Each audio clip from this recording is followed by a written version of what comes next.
Look what he said. Verse 37. You shall love the Lord your God with all your heart and with all your soul and with all your mind. It's from Deuteronomy chapter 6, a book they knew well. The Ten Commandments are in Deuteronomy chapter 5 and in Exodus chapter 20. And so Jesus had completely avoided the Ten Commandments, but he gave them the most important one. Love God. This, verse 38, he said, is the great and foremost commandment, and the second is like it. You shall love your neighbor as yourself. Again, he avoided the commandments. He went to Leviticus chapter 19, verse 18. They had asked him, what's the greatest? He said, I'll tell you, there's actually two. The first and foremost is that you love God, and the second is that you love people. And then look how he concludes his statement. On these, verse 40, on these two commandments depend the whole law and the prophets. Everything that they had found important, everything that they saw as critical, the law of God and the word of the prophets, he said all of it is summed up by these two statements. Love God with everything that you have and love people just as much as you love yourself. Now Luke records in Luke chapter 10 the story of the Good Samaritan.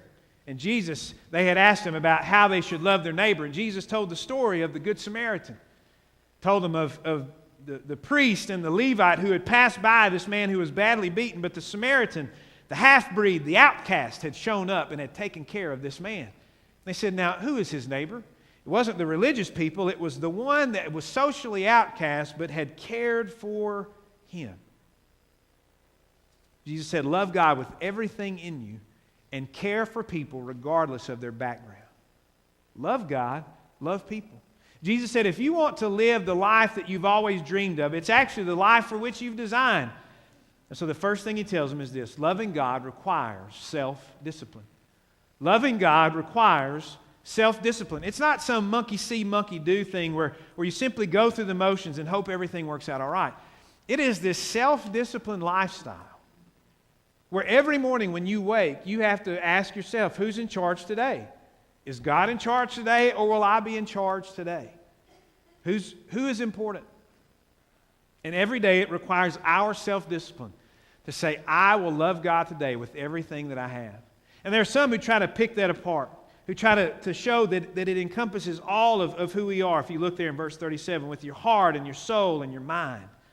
They begin to say the heart was this idea of thinking and emotion, and the mind was the idea of more of the idea of thinking and logic, and then the soul was this idea of the spiritual, and they're trying to put all these things together. And I think what Jesus was saying more than anything is, if there is a part of your life that you can define, whatever it might be, God must be supreme in that area of your life. There's not a part where you can say, this is mine, this is off limits to God, and He can't have this. Jesus told the Pharisees who were trying to trip Him up the same thing that He had told the Sadducees. God's Word says God has to be first. And what's great, if you look at the two things that He tells them, loving God and loving people. He avoided the Ten Commandments, but He actually summarized them. If you're to look at the Ten Commandments, and we did this this summer with our family worship time on Sunday nights. We looked at the first four. You remember the first four commandments? It says that you'll have no other gods. Second commandment is that you'll have no graven images. You'll not make anything that you think looks like God. The third one is that you'll not misuse His name. And the fourth one, that you'll honor the Sabbath. So all four of those commandments say you've got to treat God in the most special way. God has to be first. Nothing else can be God in your life. Only God is God. And so only He deserves that place in your life. And so in those four commandments, they can be summarized with the statement that Jesus gave. Love God with everything. Let nothing else get in the way. Don't try to shape God in your own image. Set aside a day for Him because He has given it to you for rest and worship and renewal. God has to be first, and that requires self-discipline. As we were at family camp a few weeks ago, Russell Johnson, as he shared with the parents, he said, one of the great challenges in life is that our natural inclination is to be in the flesh, to love ourselves. That every morning when we wake up, we are very much in our default mode. The way that God has designed us is such that we choose. And we often choose wrongly. We choose the flesh. And so every morning we have to decide God has to be first. I've got to make sure that His standards are my standards. That what He calls true is what I call true, and what He calls wrong is what I agree with is wrong. So I have to love Him. And it's not just simply rote memorization. So how do you love Him? But it's through spending time with Him.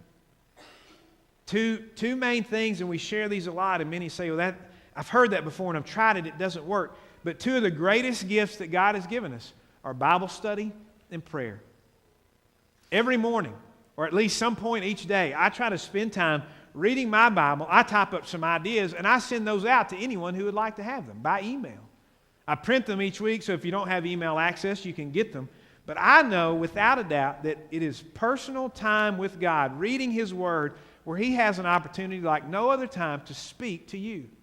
Last Sunday night, many of us knelt here and we prayed with Don and Dolores Wallace. They have answered God's call to go to Hot Springs, Arkansas, to be missionaries in Hot Springs. And as we stood, as we finished, and people were filing by and hugging and shaking hands and giving them their best, Dolores said, Brother David, I've got to tell you. Said the daily Bible reading has made all the difference in my life. She said it's very easy to get behind, but that daily discipline has made all the difference. And she said, I know it's why God has been speaking to us and calling us, because we've been spending time in His Word.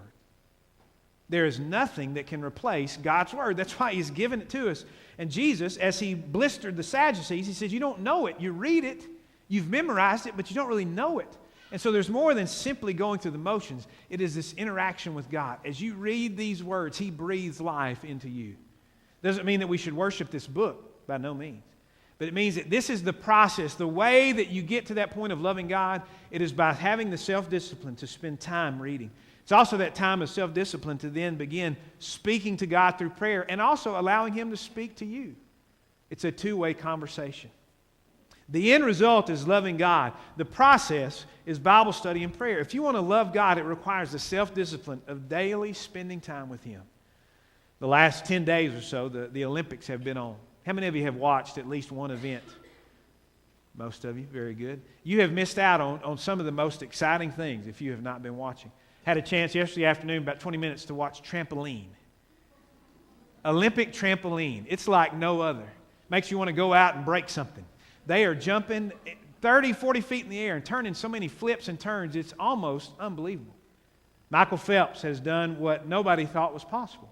And all of these people, in whatever area they find themselves, will tell you that they could try really, really hard to be the best, but it's not the trying that makes them Olympians. It is the training that makes them Olympians. Yesterday I had a chance also to watch the Olympic marathon, ladies' Olympic marathon. And as we turned on, they were about 30 or 40 minutes from the end. And the runner from Romania was a minute ahead of the rest of the pack, which is just phenomenal. And then the pack that was behind her, about a minute behind, there were a couple of ladies from Kenya, a couple from China and one or two more. And they were running with everything they had, but she had put a minute's distance between them.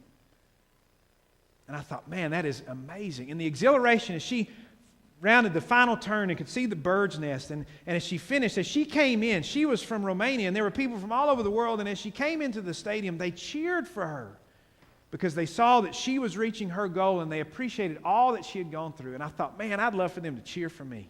I think I'll go out and run the marathon today. And as hard as I would try, I wouldn't be able to finish. I don't know that I'd finish 1 mile. At some point, something would cramp up or break, or I would pray that it would so I could stop running. 26.2 miles. They finished it, the winner finished in about 2 hours and 30 minutes. It takes me that long to get my shoes tied right when I'm going to go run. 2:36, I think, was her finishing time. And then the funny thing, there was a runner, if marathons can be funny, it was pretty amazing. A runner from Great Britain is one of the world record holders, but the Olympics have been one of her worst events. And they showed her, she was well back and she was laboring. She was favoring a leg, and you could tell the grimace on her face. And it's one of the reasons my dad said he was never a runner. He never saw anybody running with a smile. He wasn't going to try it. She was laboring, and as she finished, she came in. But regardless of her training, she couldn't finish the way she wanted. She finished about 7 minutes after the winner. And the winner from Romania had been making victory laps around the stadium the entire time. So she'd run for 26.2 miles, 2.5 hours, and she's just jogging around, carrying her flag. She was experiencing everything she had wanted, not because she tried really hard, because she trained day after day after day.